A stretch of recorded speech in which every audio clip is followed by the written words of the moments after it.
Hello అండి. Welcome to my channel home melodies. ఈరోజైతే నేను ఎంతో టేస్టీగా అందరికీ బాగా నచ్చే విధంగా చికెన్ బిర్యానీ విత్ పెద్ద రొయ్యలతో కర్రీ చేశాను. చాలా టేస్టీగా ఉంటుందండి. ముందుగా అయితే నేను ఇక్కడ చికెన్ తీసుకున్నాను. చికెన్ శుభ్రంగా కడిగేసుకొని అల్లం వెల్లుల్లి పేస్ట్ వేసుకుంటున్నాను మ్యారినేట్ చేసుకోవడానికి.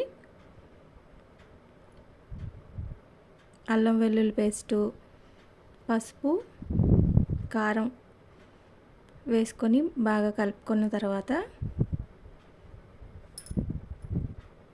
పెరుగు వేసుకొని కలుపుకోవాలి.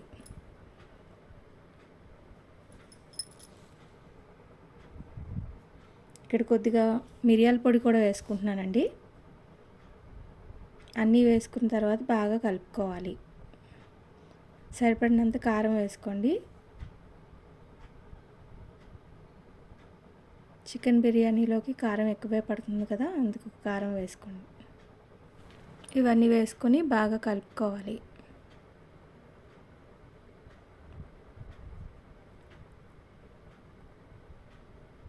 ఇందులోనే పెరుగు కూడా వేసుకొని బాగా కలుపుకోవాలి. కలిపి 1 గంట వరకు కూడా మ్యారినేట్ చేసుకొని ఫ్రిడ్జ్లో పెట్టుకోవాలి.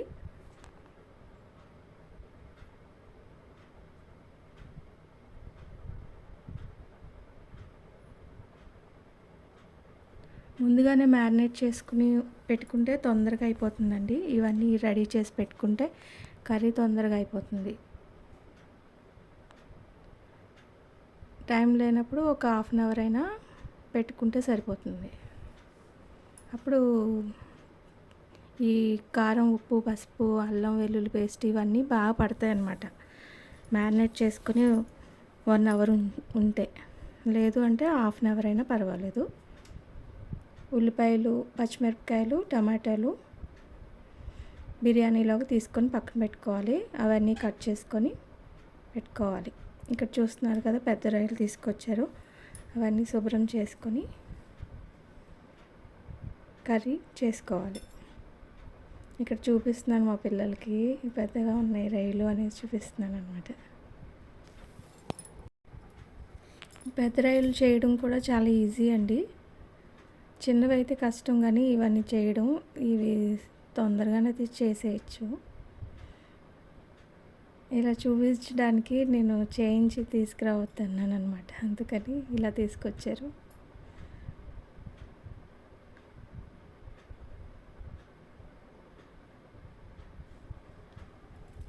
ఇవన్నీ శుభ్రం చేసుకున్న తర్వాత కర్రీ చేసేసుకుందాం.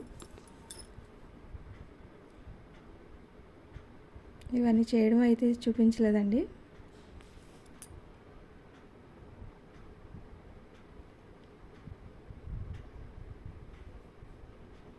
ఇక్కడ ముందుగా వాటర్ అయితే తీసుకున్నాను.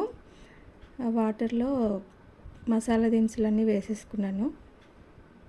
ఇది బాయిల్ అయ్యే లోపల రైస్ అయితే నానబెట్టుకొని పక్కన పెట్టేసుకున్నాను అనమాట. ఇంకొక వేరే ప్యాన్లో ఆయిల్ వేసుకొని ఉల్లిపాయలు, పచ్చిమిరపకాయ ముక్కలు, టమాటాలు అన్నీ కట్ చేసుకొని పక్కన పెట్టుకున్నాం కదా. ఇప్పుడు పచ్చిమిరపకాయలు, ఉల్లిపాయలు వేసుకొని కొంచెం లైట్గా బ్రౌన్ కలర్లో వచ్చే వరకు కూడా వేయించుకోవాలి.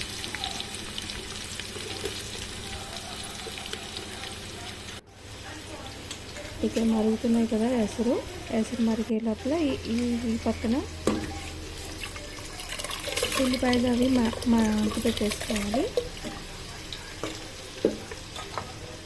ఈ రైస్ ఉడికే లోపల చికెన్ కూడా వేసేసుకోవాలి ఇందులోనే. ఈ పక్కన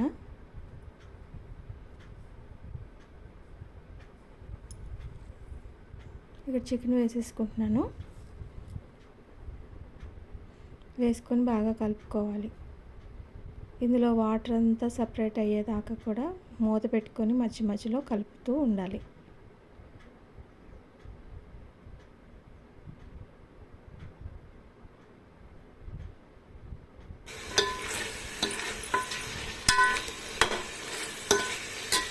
చికెన్ సాఫ్ట్గా అయ్యే వరకు కూడా ఇలా మూత పెట్టి మగ్గించుకుంటూ ఉండాలి. వాటర్ ఏమి వేయట్లేదు, అందులో ఉన్న వాటరే అలా మగ్గిపోతుంది అన్నమాట.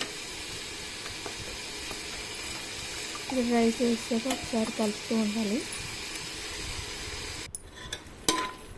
ఇప్పుడైతే టమాటా ముక్కలు కరివేపాకు వేసేసుకోవాలి.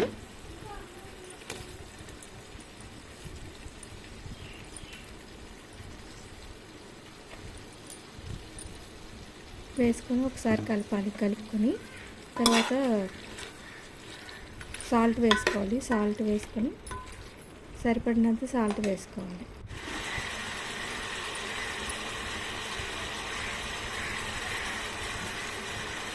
సాల్ట్ వేసాక ఇంకా వాటర్ వస్తుందండి. అదంతా మగ్గే వరకు కూడా కలుపుతూ మూత పెట్టుకోవాలి.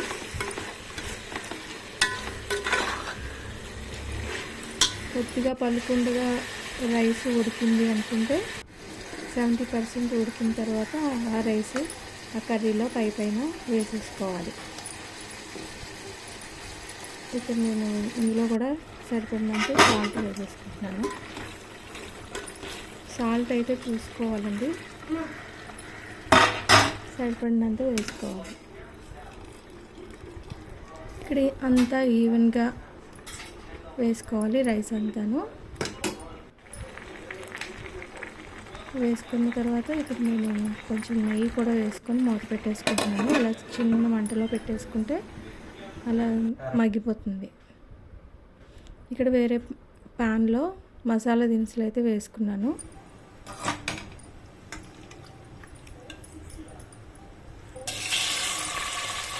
ప్రాన్స్ వేసుకుంటున్నాను. ప్రాన్స్ వేసుకొని కొంచెం వేయించుకోవాలి. ఇందులోంచి వాటర్ బాగా ఎక్కువ వచ్చేస్తుందండి. ఆ వాటర్ అది కొంచెం లైట్గా ఎగిరిపోయే వరకు కూడా వేయించుకోవాలి. బాగా ఎక్కువగా వేయించేసుకోకూడదు, అవి మళ్ళీ గట్టిగా అయిపోతాయి. ఒక 5 minutes అలా వేయించుకున్న తర్వాత పసుపు కొంచెం వేసుకొని వేయించుకోవాలి. ఎక్కువ వాటర్ వచ్చేస్తాయండి ఇవి అన్నీ. బాగా ఎక్కువ వేయించకుండా కొంచెం 5 minutes వేయించుకుంటే సరిపోతుంది. వేయించుకొని పక్కన పెట్టేసుకోవాలి. ఇక్కడ పసుపు వేసుకున్నాను.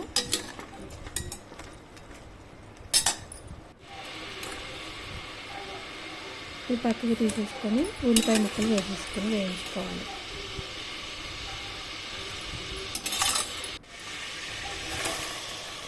ఇక్కడ ఉల్లిపాయ ముక్కలు వేసుకుంటున్నాను కదా, ఉల్లిపాయ ముద్ద వేసుకుంటున్నానండి. ఇవి అయితే బిర్యానీలోకి మిగిలినవి అనేసి ఉల్లిపాయలు వేసుకున్నాను. ఉల్లి ముద్ద వేసుకుంటే సరిపోతుంది. పచ్చిమిరపకాయలు కూడా వేసేసుకున్నాను. ఉల్లి ముద్ద వేసేస్తున్నాను.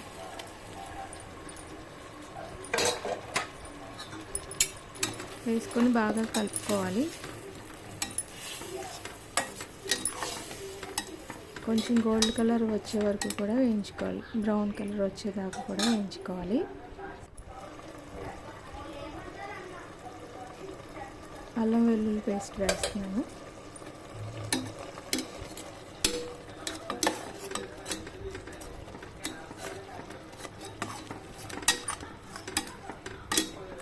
వేసుకొని బాగా కలుపుకోవాలి.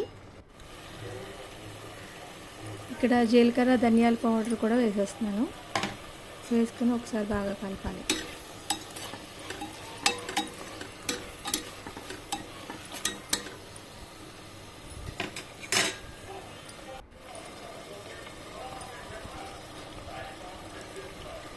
కారం వేస్తున్నానండి. సరిపడినంత కారం వేసుకోవాలి.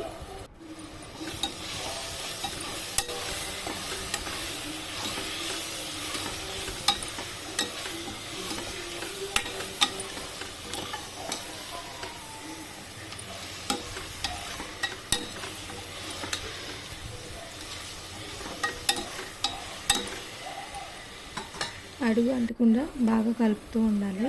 ఆయిల్ సపరేట్ అవుతుంది అన్నప్పుడు ఈ రొయ్యలు కూడా వేయించుకున్న రొయ్యలు కూడా అందులో వేసేసుకోవాలి. వేసుకొని ఒకసారి బాగా కలుపుకొని మూత పెట్టుకోవాలి.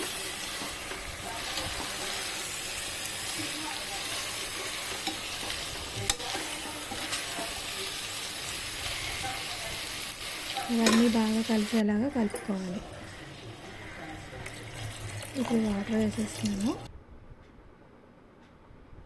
వాటర్ వేసుకుని మరొకసారి కలిపి 5 మినిట్స్ ఉంచితే సరిపోతుంది. ఆ వాటర్ అంతా ఎగిరే వరకు కూడా మూత పెట్టుకొని ఉడికించుకోవాలి. సరిపడినంత సాల్ట్ కూడా వేసేసుకోవాలి. సాల్ట్ సరిపోలేదన్నట్టుంది, చూసుకోవాలండి. ఒకసారి సాల్ట్ చూసుకొని కలుపుకోవాలి. తక్కువైతే కనుక కలుపుకోవాలి. ఇంకా కొత్తిమీర చల్లేసుకుంటే రెడీ అయిపోతుంది పెద్ద రొయ్యలతో కర్రీ. ఇది బిర్యానీలోకి చాలా బాగుందండి. ఒకసారి ట్రై చేసి చూడండి. దగ్గరికి ఎగిరిపోయింది కదా, చాలా బాగా కుదిరింది, చాలా టేస్టీగా ఉంది. ఈ కాంబినేషన్లో ఒకసారి ట్రై చేసి చూడండి. చూస్తున్నారు కదా, బిర్యానీ విత్ పెద్ద రొయ్యల కర్రీ. థ్యాంక్ యూ అండి. వీడియో నచ్చితే లైక్ చేయండి, షేర్ చేయండి. Thank you for watching.